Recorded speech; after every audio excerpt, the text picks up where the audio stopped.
Hello and welcome to English Podcast. Here you'll find fun topics, natural dialogues, and a relaxed way to practice English every day. If you enjoy it, leave a like and subscribe. Imagine a world without smartphones.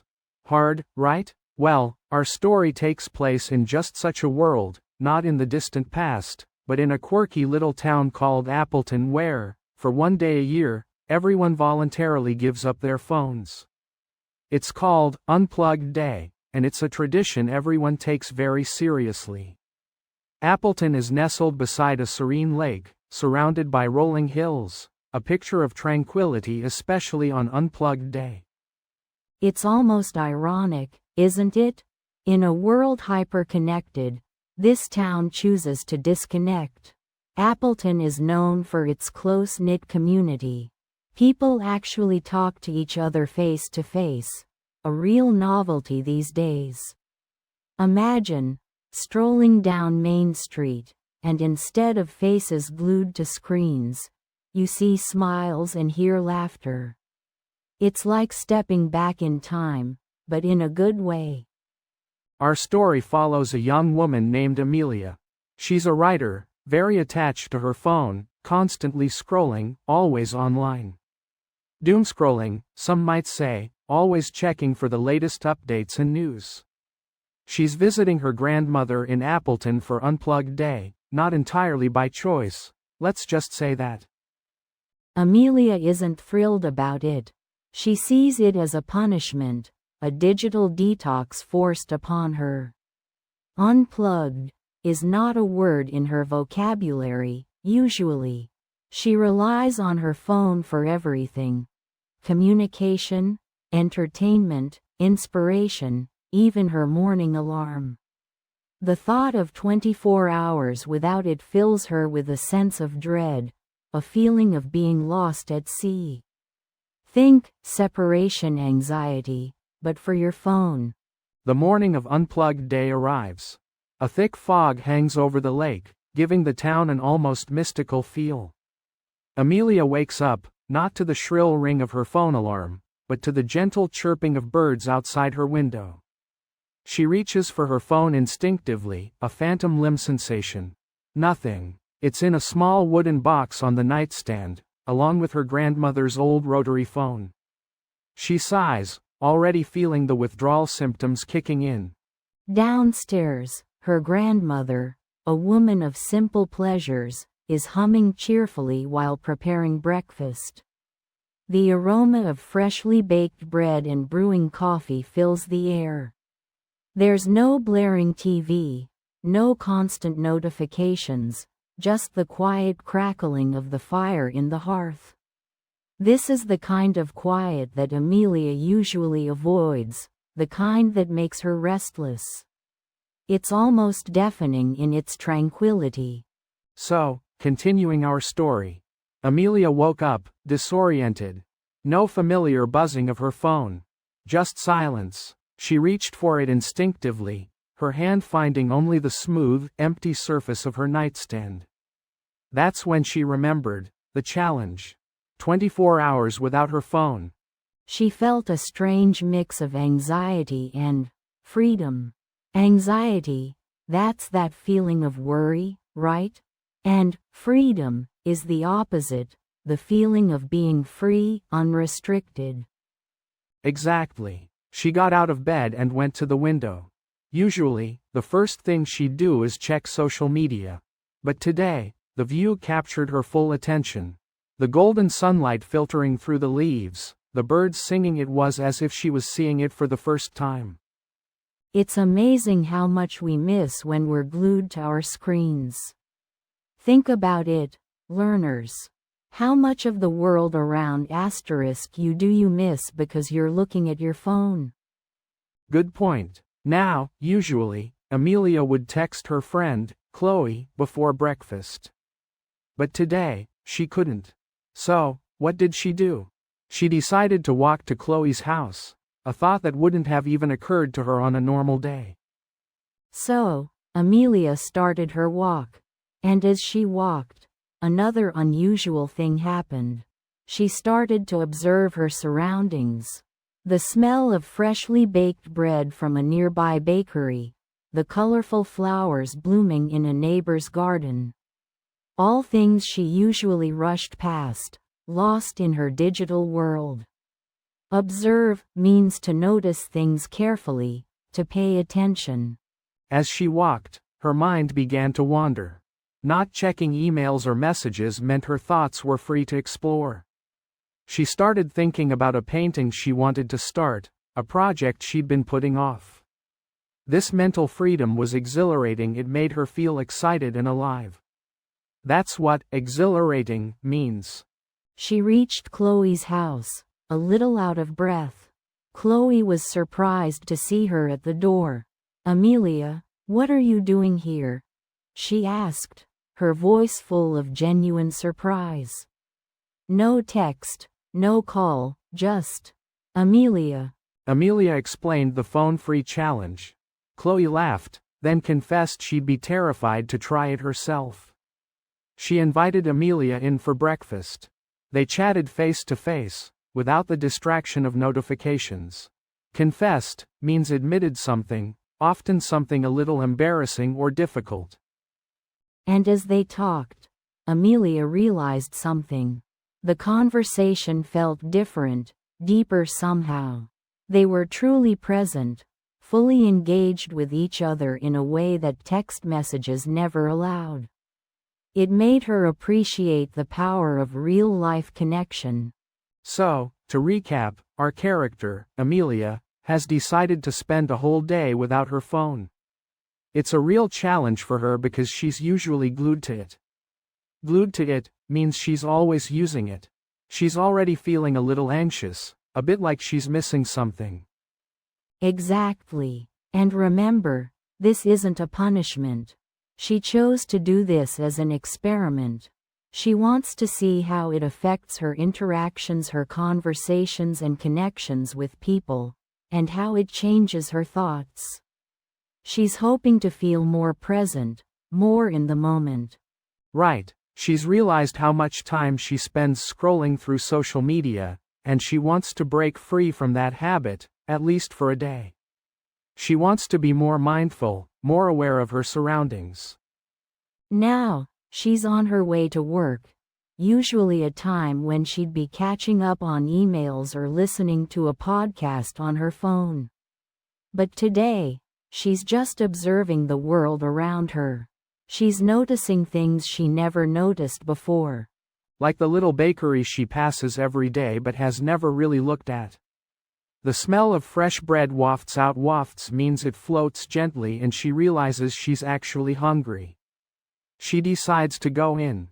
Inside, instead of immediately checking her phone for messages, she looks around and takes in the warm atmosphere. She sees the baker decorating a cake with intricate details, and she's impressed by his skill. It's a moment of simple appreciation. She orders a croissant and a coffee. And then, something unusual happens. The baker asks her about her day. It's a simple question, but Amelia realizes it's the first genuine conversation she's had all day that wasn't through a screen. And she finds herself actually engaging with him. She tells him about her phone-free experiment. She explains how it's making her more aware of her surroundings. Engaging means she's actively participating in the conversation, not just saying yes or no. The baker smiles and says he understands. He tells her that he enjoys the focus his work requires. He says it keeps him grounded. Grounded means connected to reality, not lost in thoughts or worries. Amelia finds this really interesting. She hadn't considered that her phone might be making her less grounded. She finishes her breakfast, feeling surprisingly refreshed and content. This simple interaction has already had a positive impact on her day. Lost in thought, Elias wandered into the park. He noticed a group of children playing a game he vaguely remembered from his own childhood. Tag, they called it. One child chased the others, trying to tag or touch them. It was simple, physical, and joyous. He smiled, remembering a time before screens filled every spare moment. He watched them for a while, fascinated by their uninhibited energy. Then, he realized something. They weren't just playing. They were interacting, communicating without words, negotiating the rules of their game through gestures and shouts. It was a refreshing contrast to the curated digital interactions he was so used to. The word, uninhibited, is a good one. It means free and natural, not restrained. Their energy was uninhibited, not held back. Think of inhibited as being shy or held back, and then uninhibited is the opposite. Exactly. And curated is another interesting word. Elias's digital interactions are curated, meaning they are carefully chosen and presented, often to create a specific impression. Think of an art curator who selects pieces for an exhibition.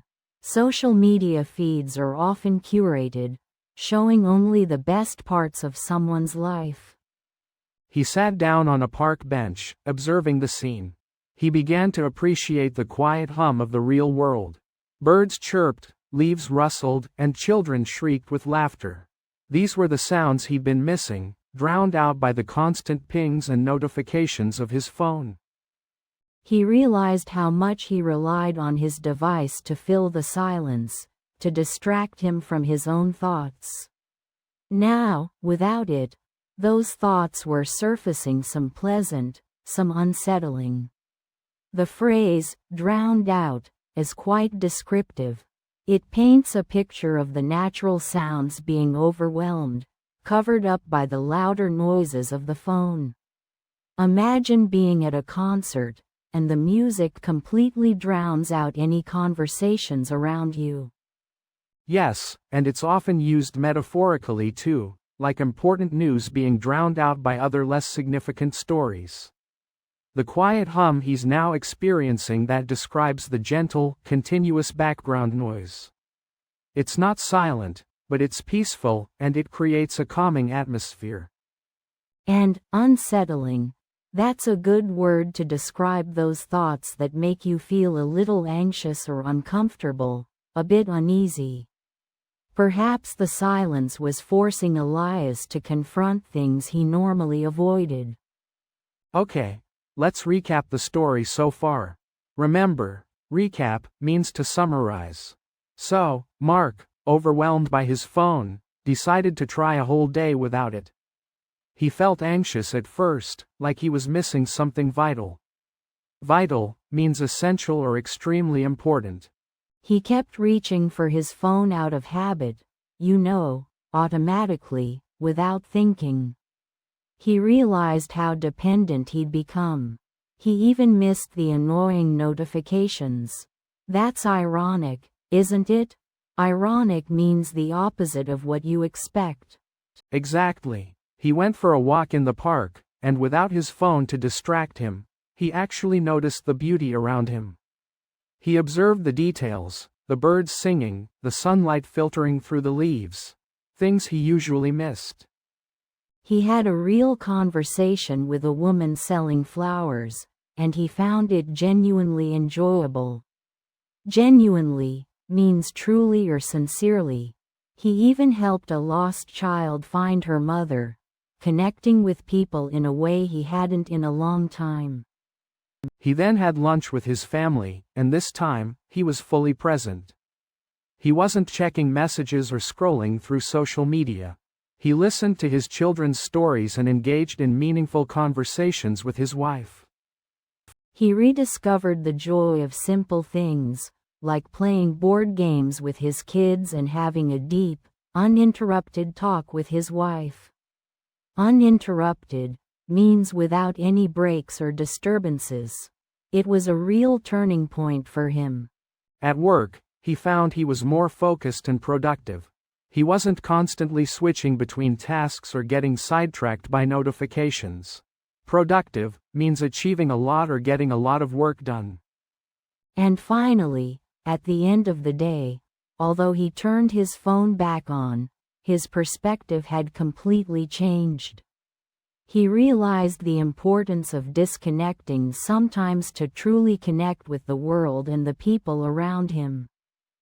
He made a conscious decision, a deliberate choice, to use his phone more mindfully in the future, to be more present in his life, and to appreciate the small moments. Mindfully, here means with careful attention and awareness. So, he didn't give up his phone completely, but he learned to control its role in his life, rather than letting it control him. It was a day without a phone, but a day full of real connections and rediscoveries. Thanks for listening to English Boost. Remember, practice a little every day and you'll see big results. See you in the next episode.